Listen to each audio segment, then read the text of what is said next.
గతంలో మోడీ ప్రభుత్వం తెచ్చిన బిల్లులకు తాము మద్దతిచ్చామని అసెంబ్లీలో మాజీ మంత్రి కేటీఆర్ తెలిపారు. దళితుడు రాష్ట్రపతి అయ్యేటప్పుడు, తెలుగు బిడ్డ ఉపరాష్ట్రపతి అయ్యేటప్పుడు మద్దతిచ్చాం. ఏం చేసినా బహిరంగానే చేశాం. రేవంత్ రెడ్డిలా చీకటి ఒప్పందాలు చేసుకోవడం మాకు చేత కాదు. బడ్జెట్లో రాష్ట్రానికి ఏమీ ఇవ్వకుంటే మేమేం చేస్తాం? కేసీఆర్ను కాదు, ధైర్యం ఉంటే మోదీని తిట్టండి కేటీఆర్ హితో పలికారు. అధ్యక్ష, ఇంకేదో విలీనాలు చీకటి ఒప్పందాలు అన్నారు అధ్యక్ష. నేను రేవంత్ రెడ్డి గారికి ఒకటే చెప్తా ఉన్నా అధ్యక్ష, మాకు చీకటి స్నేహాలు అలవాట్లేదు. రేవంత్ రెడ్డి గారికి ఉన్నాయి అధ్యక్ష. ఢిల్లీలో బీజేపీ వాళ్ళతో స్నేహం చేయడం, ఇప్పటికి కూడా ఆయన పనులన్నీ ఢిల్లీలో బీజేపీ ఎంపీలే చేస్తారు సార్. అధ్యక్ష, కంక్లూడ్ చేస్తున్నా సార్. ఆయనేమో ఎటంటట్టు మాట్లాడచ్చా సార్? ఎన్ని మాట్లాడినారు సార్? అధ్యక్ష, నేను అనేది ఒకటే, కేసీఆర్ గారి మీద ఆయన ఇష్టం వచ్చినట్టు మాట్లాడినారు. నేను ఒకటే అంటా ఉన్నా సార్.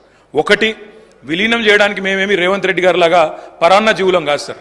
వారు పదవుల కోసం పార్టీలు మారిండు, మేము అట్లా కాదు సార్. పదవులు వదులుకున్నాం తెలంగాణ కోసం. కేసీఆర్ గారు మా పార్టీ ఒకసారి కాదు 100 సార్లు రాజీనామా చేసినాం. ఆయనలాగా మేము పరాన్న జీవులం కాదు. ఇంకొక మాట అధ్యక్ష, ఇవాళ బీజేపీ వాళ్ళతో చీకటి స్నేహం ఎవరు చేస్తున్నారు సార్? ఎందుకు భయపడుతున్నారు? మోడీ గారి పేరు తీసుకోవడానికి కూడా ముఖ్యమంత్రి గారు కేసీఆర్ పేరు చెప్పబోతే బతుకుదేరు లేదా సార్? మోడీ గారి పేరు చేయడానికి కూడా ఎందుకు భయపడుతున్నాడు ముఖ్యమంత్రి? అంత భయం ఎందుకు సార్? అందుకే మేము అనేది అధ్యక్ష, ఇవాళ నోటికొచ్చినట్టు మాట్లాడితే కాదు, తప్పకుండా రాష్ట్ర ప్రజలకు సమాధానం చెప్పాలి. 8 ఎంపీలున్నా తెచ్చింది గుండుసున్నా 6 గ్యారంటీలు ఎత్తేయడానికి గత ప్రభుత్వం మీద బదనాం చేయడం, రాష్ట్రం దివాలా తీసిందని మహేశ్వర్ రెడ్డి గారు